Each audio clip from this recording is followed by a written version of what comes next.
빌라도가 다시 관정에 들어가 예수를 불러 이르되 네가 유대인의 왕이냐? 예수께서 대답하시되 이는 네가 스스로 하는 말이냐? 다른 사람들이 나에 대하여 내게 한 말이냐? 빌라도가 대답하되 내가 유대인이냐? 네 나라 사람과 대제사장들이 너를 내게 넘겼으니 네가 무엇을 하였느냐? 예수께서 대답하시되 내 나라는 이 세상에 속한 것이 아니니라. 만일 내 나라가 이 세상에 속한 것이었더라면 내 종들이 싸워 나로 유대인들에게 넘겨지지 않게 하였으리라. 이제 내 나라는 여기에 속한 것이 아니니라. 빌라도가 이르되 그러면 내가 왕이 아니냐? 예수께서 대답하시되 내 말과 같이 내가 왕이니라. 내가 이를 위하여 태어났으며 이를 위하여 세상에 왔나니 곧 진리에 대하여 증언하려 함이로다.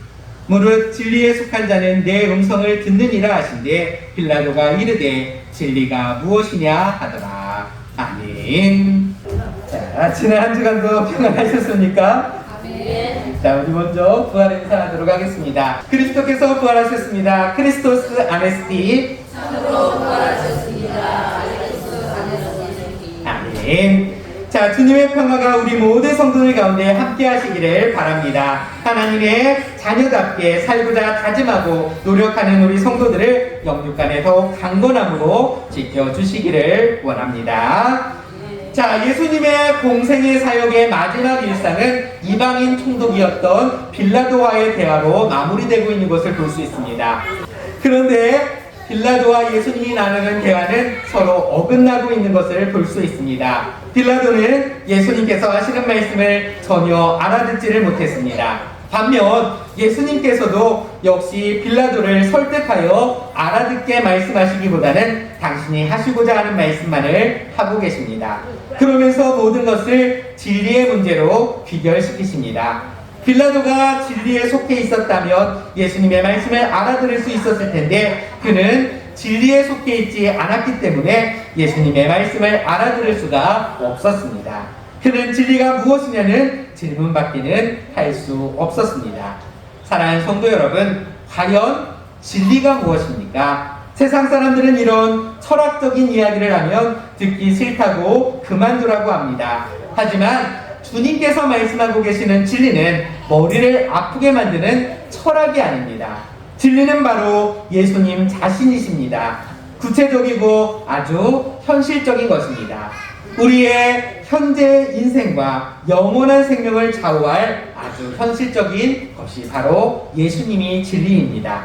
따라서 이 시간 우리는 이러한 영원한 생명의 진리이신 예수님을 어떻게 구체적이고도 현실적으로 우리의 삶 가운데 대해야 할지를 생각하며 은혜를 나누고자 합니다. 함께 말씀을 나누면서 진리이신 예수 그리스도를 더 깊이 알고 만나시기를 간절히 소망합니다. 자, 첫째로 우리 진리가 무엇이냐 할 때 첫째로는 알아야 하는 대상이다 라는 사실입니다. 진리에 대한 성도의 올바른 자세는 진리를 알아야 한다는 것입니다. 오늘 말씀에 등장하는 빌라도는 진리에 대해서 알지 못하였고 별로 알고 싶지 않았습니다. 그는 예수님께 진리가 무엇이냐라고 묻고는 있지만 그 해답을 원하지 않았습니다. 그저 자신이 가지고 있는 권력과 로마의 번영으로 만족하는 삶이었다라는 것입니다. 함께 말씀을 보도록 하겠습니다. 요한복음 8장 32절의 말씀입니다. 같이 보십니다. 진리를 알지니 진리가 너희를 자유롭게 하리라. 아멘. 예수님께서 하신 말씀인데요. 예수님께서는 진리를 어떻게 하라고요? 진리를 알지니 라고 말씀하고 있습니다. 진리를 알아야 하는 대상으로 말씀하고 계십니다. 여러분, 진리가 무엇이냐라고 묻는다면 가장 먼저 대답해 줄 수 있는 말은 바로 모든 인생의 제1차적인 지식의 대상이라는 것입니다. 인간이 태어나서 이 땅에서 가장 먼저 알아야 할 것이 있다면 그것이 바로 진리입니다. 보다 구체적으로 말한다면 복음의 진리입니다. 멸망하지 않고 영생을 얻게 되는 진리를 알아야 한다는 것입니다. 그리고 그 진리는 바로 예수 그리스도만이 우리의 유일한 메시아라는 사실입니다. 진리 그 자체이신 예수님께로부터 듣고 배워야 하는 것입니다. 여러분, 당시 유대인의 가장 큰 잘못이 무엇입니까? 또한 로마 총독이었던 빌라도의 치명적인 실수가 무엇입니까? 오늘날에도 너무 많은 사람들이 아무렇지 않게 저지르는 잘못이 무엇입니까? 바로 진리이신 예수 그리스도를 모른다는 사실입니다. 예수님을 곁에 두고도 알려고 하지 않는다는 사실입니다. 이렇게 진리이신 예수 그리스도를 알려하지 않는 것, 이것이 2000년 전부터 오늘에 이르기까지 인류가 반복해서 범하는 가장 큰 불행이라고 할 수 있습니다. 또한 앞으로도 오늘 인류가 범하게 되는 가장 큰 오류와 실수 역시 이것이 될 것입니다. 예수님께서는 2000년 전 유대인 곁에 또한 빌라도 곁에만 서 계신 것이 아닙니다. 지금도 우리 곁에 진리로서 우뚝 서 계십니다. 하지만 주님으로부터 들으려 하지 않고 배우려 하지 않는다면 우리 역시도 동일한 죄를 범하게 되고 말 것입니다. 함께 또 한 말씀을 보도록 하겠습니다. 조금 작지만 같이 보겠습니다. 심판 때에 니느웨 사람들이 일어나 이 세대 사람을 정죄하리니 이는 그들이 요나의 전도를 듣고 회개하였음이거니와 요나보다 큰 이가 여기 있으며 심판 때에 남방 여왕이 일어나 이 세대 사람을 정죄하리니 이는 그가 솔로몬의 지혜로운 말을 들으려고 땅끝에서 왔음이거니와 솔로몬보다 더 큰 이가 여기 있느니라. 아멘. 사랑하는 성도 여러분, 지금 나 자신을 돌아보시기를 바랍니다. 여러분은 얼마나 진리에 목말라하고 계십니까? 여러분은 얼마나 진리이신 그리스도를 알고 그에게서 배우고자 하십니까? 사랑하는 우리 성도들은 진정 우리의 영원한 참 생명의 진리이신 예수님을 바로 알고 배우시기를 바랍니다. 그리고 그 안에서 참된 영원한 생명을 누릴 수 있는 우리 모든 성도들이 되시기를 바랍니다. 두 번째로 진리가 무엇이냐 할 때에 진리는 순종해야 하는 대상이다라는 것입니다. 자, 우리가 진리에 대한 성도의 바른 자세는 두 번째로는 순종이라는 것입니다. 함께 말씀을 보도록 하겠습니다. 같이 보십니다. 너희가 진리를 순종함으로 너희 영혼을 깨끗하게 하여 거짓이 없이 형제를 사랑하기에 이르렀으니 마음으로 뜨겁게 서로 사랑하라. 아멘. 자, 이것은 베드로전서 말씀입니다. 베드로 사도는 진리를 어떻게 소개하고 있습니까? 진리를 어떻게 하라고요? 순종하라 라고 말씀하고 있습니다. 진리를 순종의 대상으로 우리에게 소개하고 있습니다. 이것은 진리를 아는 것만으로는 부족함을 우리에게 일깨워주는 것입니다. 진리를 배우고 진리를 아는 것에서 그쳐서는 안 된다는 것입니다. 그렇습니다, 여러분. 엄밀하게 말해서 예수님 당시의 유대인들의 잘못은 예수님을 알려고 하지 않은 데 있었다기보다는 예수님을 순종의 대상으로 여기지 않은 데 있었다고 보아도 크게 틀리지가 않습니다. 함께 요한복음 말씀을 보도록 하겠습니다. 같이 보십니다. 먼저 위의 말씀입니다. 나의 계명을 지키는 자라야 나를 사랑하는 자니 나를 사랑하는 자는 내 아버지께 사랑을 받을 것이요 나도 그를 사랑하여 그에게 나를 나타내리라. 아래 말씀입니다. 아들을 믿는 자에게는 영생이 있고 아들에게 순종하지 아니하는 자는 영생을 보지 못하고 도리어 하나님의 진노가 그 위에 머물러 있느니라. 아멘.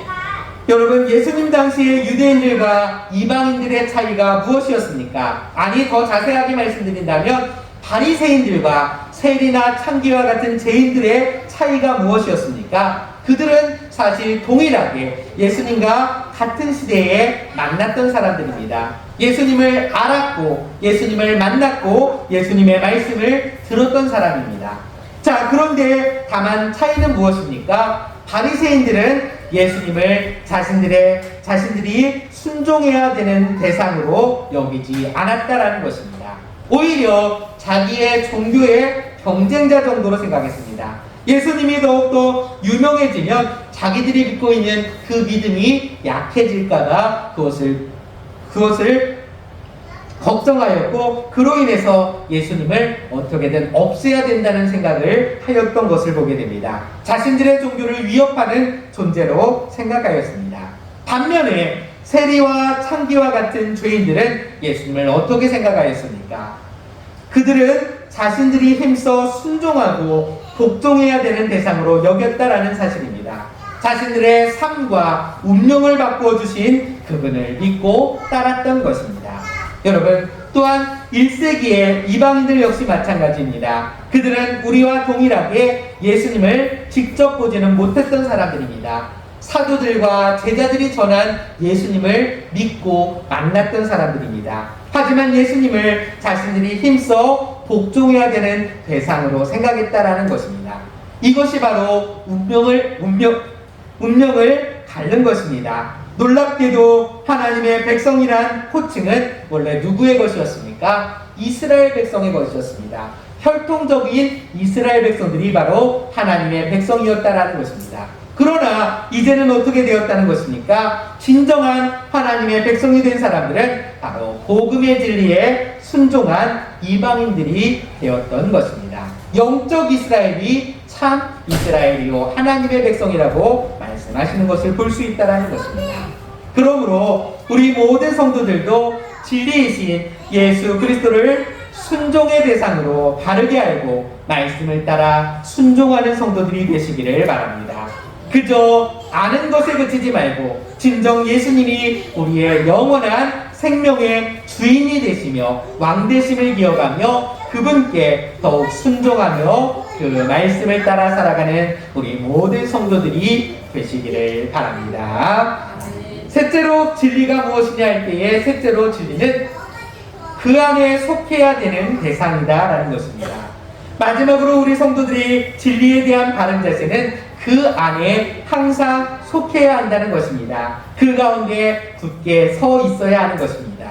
함께 요한 1서 말씀을 보도록 하겠습니다. 같이 읽겠습니다. 이로써 우리가 진리에 속한 줄을 알고 또 우리 마음을 주 앞에서 굳세게 하리니. 아멘. 자, 요한 1서 말씀에서는 우리 진리에 대해서 뭐라고 이야기합니까? 진리에 속한 줄을 알고 라고 말하고 있습니다. 우리가 진리 안에 속한다, 진리 안에 거한다 라는 말의 구체적인 의미는 한마디로 말해서 진리를 듣고 즐거워하는 정도나 혹은 한두 번 순종하는 정도로 그칠 대상이 아니라는 것입니다. 그 진리에 대한 암과 순종이 항상 끊이지 않고 계속되어야 한다라는 말씀인 것입니다. 오늘날 교회 안에는 이렇게 진리를 아는 것에 그치거나 한두 번 순종하는 것으로 끝나버리는 사람들이 많습니다. 이들의 특징은 진리를 듣고 배우거나 한두 번 정도 순종하고는 스스로 즐거워하고 스스로 만족에 빠진다는 사실입니다. 그리고 몇 차례 거듭 순종하며 주님의 은혜를 깨닫고 주님의 일을 하고 나면 아예 자신이 어마어마한 일을 한 것처럼 착각합니다. 하지만 영원한 생명의 진리이신 예수님은 우리에게 그러한 분이 아닙니다. 그냥 아는 것에 그치거나 한두 번 순종하는 것에 그쳐서는 안 된다는 것입니다. 영원히 주님 안에 속해 있으면서 듣고 배우고 순종하는 삶을 계속 이어나가야 하는 것입니다. 여러분, 한 번의 병되는 어떻다고요? 이런 얘기 잘 들어보셨나요? 한 번의 병은 영원한 해병이다 라고 이야기합니다. 자, 불과 군대 갔다 오는 그 기간은 어느 정도밖에 안 됩니까? 요즘은 더 짧아져서 2년도 제대로 안 된다. 2년 정도밖에도 안 된다고 합니다. 2년 남짓을 해병대로 복무해도 그 정신, 그 마음은 영원히 살아있다고 자부하면서 그렇게 평생을 자신은 해병대라는 자부심을 가지고 살아가는 것을 볼 수 있습니다. 그런데 여러분, 영원한 생명의 진리가 되시는 예수 그리스도를 알게 되었고 우리가 만났는데 한두 차례 혹은 서너 차례 순종하거나 그 뜻대로 순종하였다고 스스로 만족에 빠져서야 되겠습니까? 또 이 정도면 되었다고 자족감에 빠져서 스스로 해야 할 일들을 놓아 버려서야 되겠습니까?